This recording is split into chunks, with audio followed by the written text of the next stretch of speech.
Menteri Energi dan Sumber Daya Mineral Bahlil Lahadalia menegaskan dirinya tidak pernah memainkan rencana kerja dan anggaran biaya di sektor pertambangan.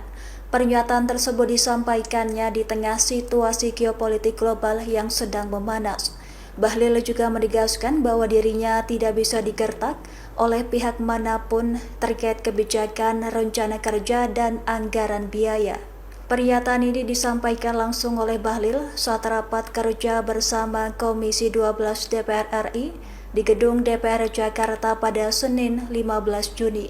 Rapat tersebut membahas asumsi dasar sektor ESDM dalam RAPBN 2027 serta penetapan asumsi dasar sektor ESDM tahun 2027. Dalam kesempatan itu, Bahlil menjelaskan bahwa pengambilan keputusan terkait RKAB Batubara sebelumnya dilakukan bersama Komisi 12 DPR RI dan Menteri ESDM terdahulu. Ia menegaskan seluruh proses RKAB selalu berpedoman pada aturan dan regulasi yang berlaku. Menurutnya, kebijakan relaksasi ekspor batu bara juga dilakukan dengan mempertimbangkan kondisi pasar global dan kebutuhan nasional. Lantas, Bahlil memastikan tidak ada kebijakan yang diambil secara sembarangan dalam pengelolaan RKAB.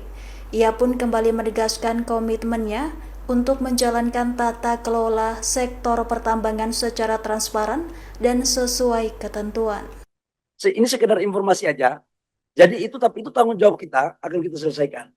Yang kedua adalah sekarang terjadi penurunan lifting di Exxon.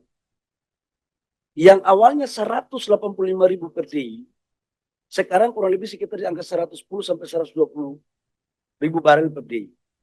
Ini yang kemudian kita akan mensubsidikan dengan sumur-sumur baru atau mengoptimalkan sumur-sumur yang sudah ada dengan teknologi. Tapi yakinlah insya Allah untuk target kita di 2026 dengan tanpa mengurangi rasa hormat dan mendahului keinginan ilahi, insya Allah kita akan berjuang untuk mencapai dengan 610.000 barel per day. Jadi itu insya Allah Pak Ramsos. Yang berikut menyangkut dengan list desk, saya dengan itu, mohon maaf Pak Ketua ya, saya langsung tanggapi aja biar tidak ada ini. Yang menyangkut dengan PKB, Ibu N-nya ada masalah apa ya dengan migas apa masalahnya? Uangnya ada nggak? Terus kenapa belum jalan? Blok ini udah dibuka. Oke, baik. Bu, programnya tetap jalan. Berapa miliar? 150 miliar ya? 150 miliar di 2026. Cuman blokir dari Kemenq baru keluar di bulan Mei. Jadi kalau dibuka bulan Mei, hari ini kami jalan, habis itu besok diperiksa karena tidak ada mekanisme. Ya Ibu ya, jadi memang antara harapan, pikiran, dan keinginan, kita juga harus realistis dengan aturan. Ini saya harus sampaikan. Terkecuali Menteri SDM merangkap Menteri Keuangan, itu bisa. Tapi kan nggak begitu gitu loh. Ya Bu ya. Insya Allah tidak ada dusta di antara kita Bu. Apalagi untuk rakyat kecil, kita sama-sama memperjuangkan kesejahteraan rakyat dan kebutuhan rakyat. Jadi kita pasti akan melakukan itu.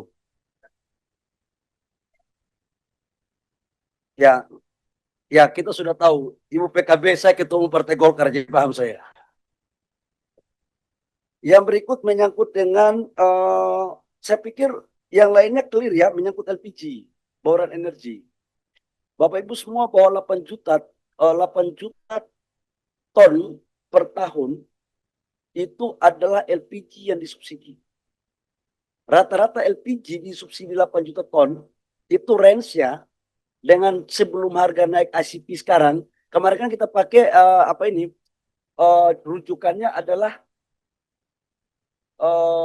dari Timur Tengah ini yang Aramco, Saudi Aramco. Begitu Saudi Aramco dihajar, sekarang kita pakai harga ICP. Sebelum terjadi ketegangan Timur Tengah, itu total subsidi kita untuk LPG 80 sampai 87 triliun per tahun. Sekarang akan naik lagi karena harga ICP-nya naik. Tetapi berapapun harga ICP naik, pemerintah berkomitmen untuk tidak membebani rakyat terhadap LPG subsidi. Jadi itu kita akan memberikan subsidi. Nah kalau diminta harus kita naikkan range-nya, saya pikir itu butuh kajian mendalam karena sekarang bauran energi kita lakukan secara seksama. Yang berikut menyangkut dengan dari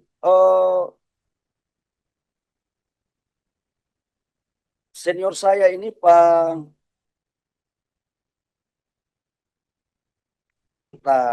Pasya dari Nasdem. Bang, nanti habis ini ketemu saya aja. Yang menyangkut dengan apa namanya RKB ya, aku mau kasih tahu jujur aja deh. Bapak Ibu semua di forum rapat ini juga, Bapak-bapak dengan menteri terdahulu memutuskan RKB itu 3 tahun. Kita buka aja lah. Kita jangan saling tipu dalam ruangan ini. Apa yang terjadi Bapak Ibu semua? Supply and demand tidak bisa dijaga. Harga batu bara jatuh. Total batu bara diperdagangkan dunia itu 1,3 miliar ton per tahun. Indonesia menyuplai pada tahun 2025 sebesar 530 sampai 540 juta ton. Dan disitulah kemudian positioning negara kita menjual komoditas kita dengan harga murah. Karena pasti kan orang akan lihat harga antara supply banyak, yang minta sedikit pasti menurun.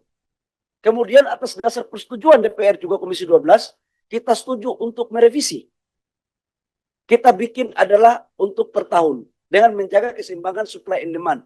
Tujuannya adalah sebenarnya harganya banyak, produksinya banyak, harganya bagus. Itu ideal banget. Karena kita butuh itu, kita butuh devisa, kita butuh pendapatan negara. Nah, begitu kita sebelum terjadi geopolitik, kita mulai atur RKB, harga udah mulai naik. Ini realistis aja. Dan boleh dicek, boleh aparat penegak hukum cek. Saya tidak pernah main-main tentang RKB. Saya mau sampaikan dalam forum ini. Jadi saya juga nggak bisa digertak-gertak. Ini saya sampaikan. Tetapi untuk kebaikan negara, saya buka kok. Kita melihat kalau memang itu kebutuhan dan permintaan global tinggi dan harganya bagus, atas arahan Bapak Presiden lewat teratas, kita melakukan apa yang disebut dengan relaksasi yang terukur. Relaksasi terukurnya sebagai instrumen untuk bagaimana memenuhi kebutuhan pasar dengan harga yang baik, termasuk aspirasi tadi Bang Pasya tadi ngomong itu. Habis ini kita ngomongkan Bang, yang sudah barang tentu harus lewat mekanisme dan aturan yang berlaku. Saya pikir Bapak Ibu semua, saya pikir itu yang perlu saya sampaikan, menyangkut dengan halal dan lain-lain, menyangkut program pro rakyat Ibu Ratna PKB, yang tagline-nya suara rakyat, suara Golkar itu kan cuma Golkar. Jadi pasti PKB bersama Golkar dan seluruh partai yang ada dalam ruangan ini untuk kita bersama-sama berpihak kepada rakyat ya. Saya pikir semualah kita akan melakukan hal yang terbaik. Semuanya kita di sini semua mau beda warna pun gak ada masalah. Yang penting tujuan kita sama. Kita harus berangkulan untuk membangun rakyat kita untuk kebaikan Ibu Pertiwi, bangsa dan negara. Demikian pimpinan yang perlu saya sampaikan. Terima kasih.